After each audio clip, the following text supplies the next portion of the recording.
Ah, there you are. Pull up a chair by the fireside. I'm going to tell you a story, but it's not for the faint of heart. My name is Julia Norton, and you're listening to Dark and Twisty Tales, a weekly telling of the lesser-known and more grisly folk stories and fairy tales. Are you sitting comfortably? Then I shall begin. Hansel and Gretel. Close to a large forest, there lived a woodcutter with his wife and his 2 children. The boy was called Hansel, and the girl Gretel. They were always very poor, and had very little to live on, and at one time, when there was a famine in the land, he could no longer procure daily bread. One night he lay in bed worrying over his troubles, and he sighed and he said to his wife, "What is to become of us? How are we to feed our poor children when we have nothing for ourselves?" "I'll tell you what, husband," answered the woman. "Tomorrow morning we'll take the children out quite early into the thickest part of the forest. We'll light a fire and give each of them a piece of bread. Then we'll go to our work and leave them alone. They won't be able to find their way back, and so we shall be rid of them." "No, wife," said the man, "we won't do that. I could never find it in my heart to leave my children alone in the forest. The wild animals would soon tear them to pieces." "What a fool you are," she said. "Then we must all 4 die of hunger. You may as well plane the boards for our coffins at once." She gave him no peace till he consented. "But I grieve over the poor children all the same," said the man. The 2 children could not go to sleep for hunger either, and they heard what their stepmother had said to their father. Gretel wept bitterly and said, "All is over with us now." "Be quiet, Gretel," said Hansel. "Don't cry. I'll find some way out of it." When the old people had gone to sleep, he got up, put on his little coat, opened the door, and slipped out. The moon was shining brightly, and the white pebbles around the house shone like newly minted coins. Hansel stooped down and put as many into his pockets as they would hold. Then he went back to Gretel and said, "Take comfort, little sister, and go to sleep. God won't forsake us." And then he went to bed again. When the day broke, before the sun had risen, the woman came and said, "Get up, you lazy bones. We're going into the forest to fetch wood." Then she gave each of them a piece of bread and said, "Here's something for your dinner, but mind you don't eat it before, for you'll get no more." Gretel put the bread under her apron, for Hansel had the stones in his pockets. Then they all started for the forest. When they had gone a little way, Hansel stopped and looked back at the cottage, and he did the same thing again and again. His father said, "Hansel, what are you stopping to look back at? Take care and put your best foot foremost." "Oh, father," said Hansel, I'm looking at my white cat. It's sitting on the roof wanting to say bye-bye to me." "Little fool, that's no cat. It's the morning sun shining on the chimney." But Hansel had not been looking at the cat. He'd been dropping a pebble on the ground each time he stopped. When they reached the middle of the forest, their father said, "Now, children, pick up some wood. I want to make a fire to warm you." Hansel and Gretel gathered the twigs together and soon made a huge pile.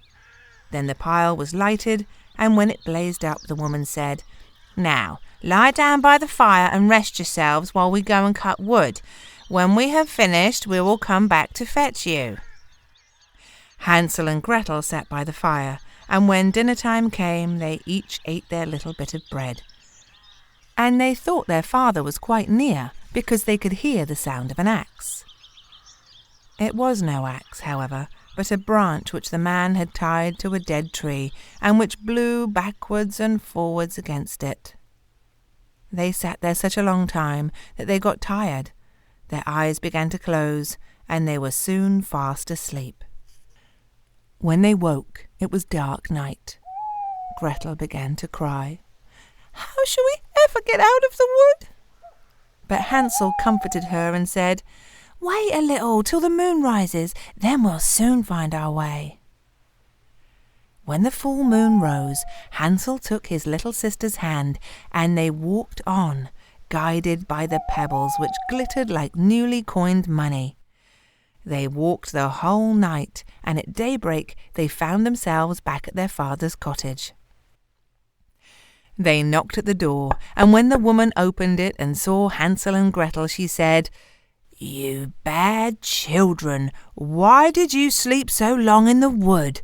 We thought you didn't mean to come back any more." But their father was delighted, for it had broken his heart to leave them behind alone. Not long after, they were again in great destitution, and the children heard the woman at night in bed say to their father, "We have eaten up everything again, but half a loaf, and then we're at the end of everything. The children must go away. We will take them further into the forest so that they won't be able to find their way back. There's nothing else to be done." The man took it much to heart and said, "We had better share our last crust with the children." But the woman would not listen to a word he said. She only scolded and reproached him. Anyone who once says A must also say B, and as he had given in the first time, he had to do the second also. The children were again wide awake and heard what was said. When the old people went to sleep, Hansel got up, meaning to go out and get some more pebbles. But the woman had locked the door and he couldn't get out. But he consoled his little sister and said, "Don't cry, Gretel. Go to sleep. God will help us." In the early morning, the woman made the children get up and gave them each a piece of bread, but it was smaller than the last. On the way to the forest, Hansel crumbled it in his pocket and stopped every now and then to throw a crumb onto the ground. "Hansel, what are you stopping to look about you for?" said the father. I'm looking at my dove, which is sitting on the roof and wants to say goodbye to me," answered Hansel. "Little fool," said the woman, "there's no dove. It's the morning sun shining on the chimney." Nevertheless, Hansel strewed the crumbs from time to time on the ground. The woman led the children far into the forest, where they had never been in their lives before. Again they made a big fire, and the woman said, "Stay where you are, children, and when you are tired, you may go to sleep for a while.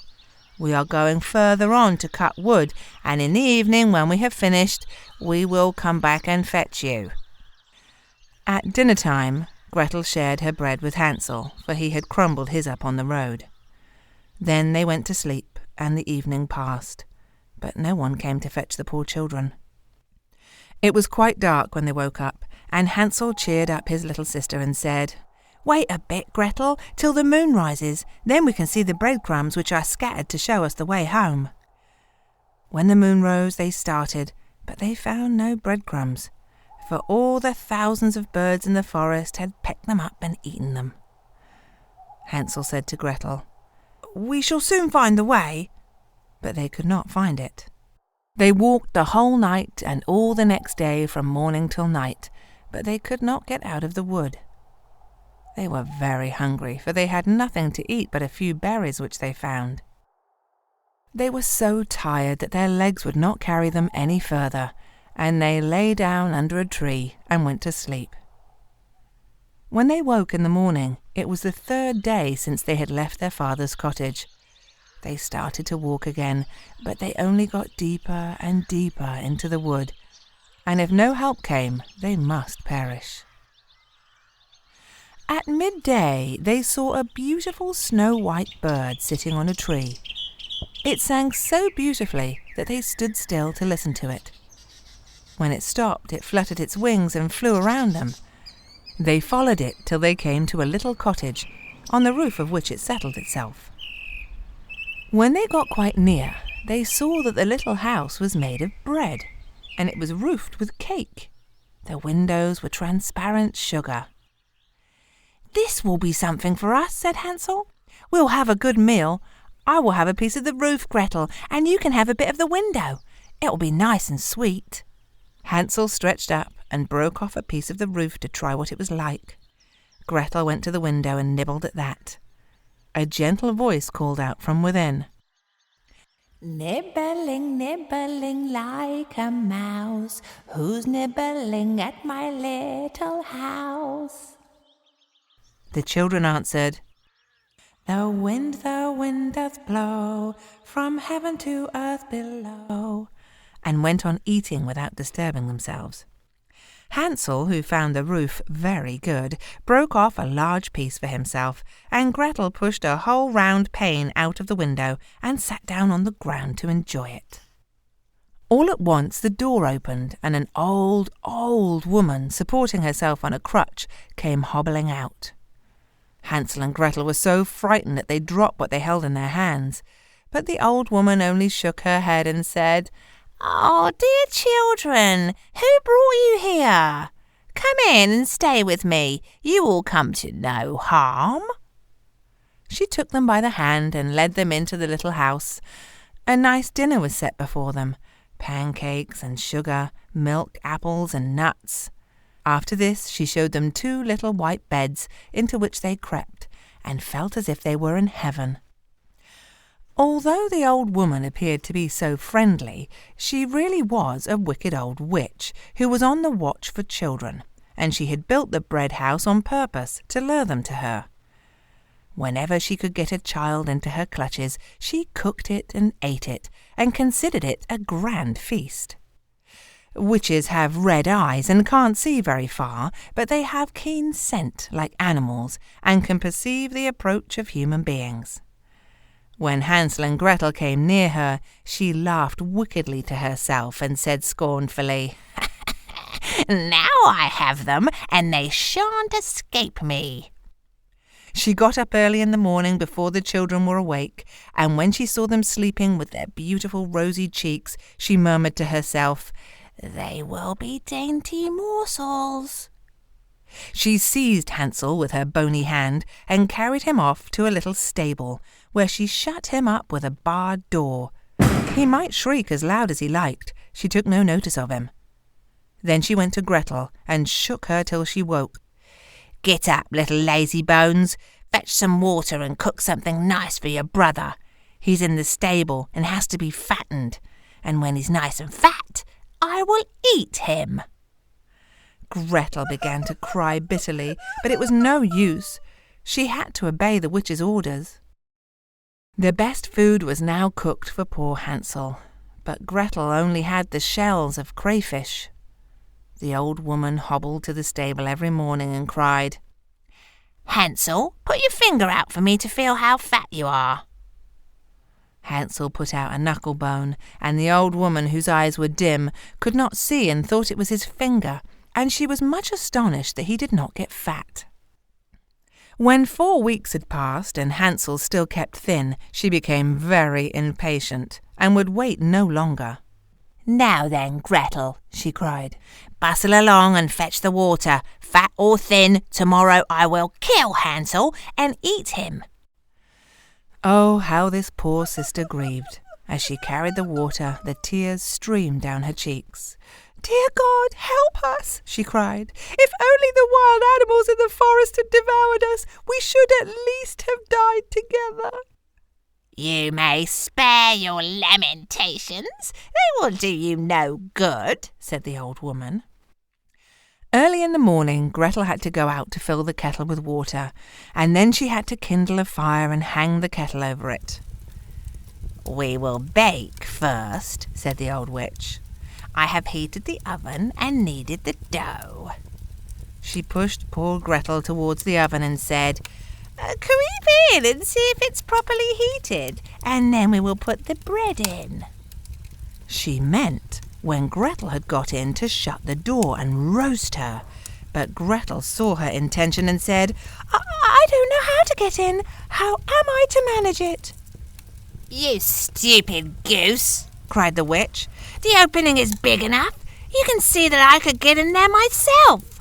She hobbled up and stuck her head into the oven. But Gretel gave her a push, which sent the witch right in, and she banged the door behind her and bolted it. Ah! Ah! She began to howl horribly, but Gretel ran away and left the wicked witch to perish miserably. Gretel ran as fast as she could to the stable. She opened the door and cried, "Hansel, we're saved! The old witch is dead!" Hansel sprang out like a bird out of a cage when the door was set open. How delighted they were! They fell upon each other's necks and kissed each other and danced about for joy. As they had nothing more to fear, they went into the witch's house, and they found chests in every corner, full of pearls and precious stones. "These are better than pebbles," said Hansel, as he filled his pockets. Gretel said, "I must take something home with me too," and she filled her apron. "But we must go now," said Hansel, "so that we may get out of this enchanted wood." Before they'd gone very far, they came to a great piece of water. "Oh, we can't get across it," said Hansel. "I see no stepping stones and no bridge." "And there are no boats either," answered Gretel. "But there is a duck swimming. It will help us over if we ask it." So she cried, "Little duck that cries quack, quack, here Gretel and Hansel stand. Quickly take us on your back, no path nor bridge is here at hand." The duck came swimming towards them, and Hansel got on its back and told his sister to sit on his knee. "No," answered Gretel, "it will be too heavy for the duck. It must take us over one after the other." The good creature did this, and when they had got safely over and walked for a while, the wood seemed to grow more and more familiar to them, and at last they saw their father's cottage in the distance. They began to run and rushed inside, where they threw their arms around their father's neck. The man had not had a single happy moment since he had deserted his children in the wood, and in the meantime his wife was dead. Gretel shook her apron and scattered the pearls and precious stones all over the floor, and Hansel added handful after handful out of his pockets. So all their troubles came to an end, and they lived together as happily as possible. Thank you for listening to Dark and Twisty Tales. If you liked what you heard, please subscribe on iTunes, rate, review, and share with all your friends. You can also get more information about me, Julia Norton, at julianorton.com. So, until the next time, bye.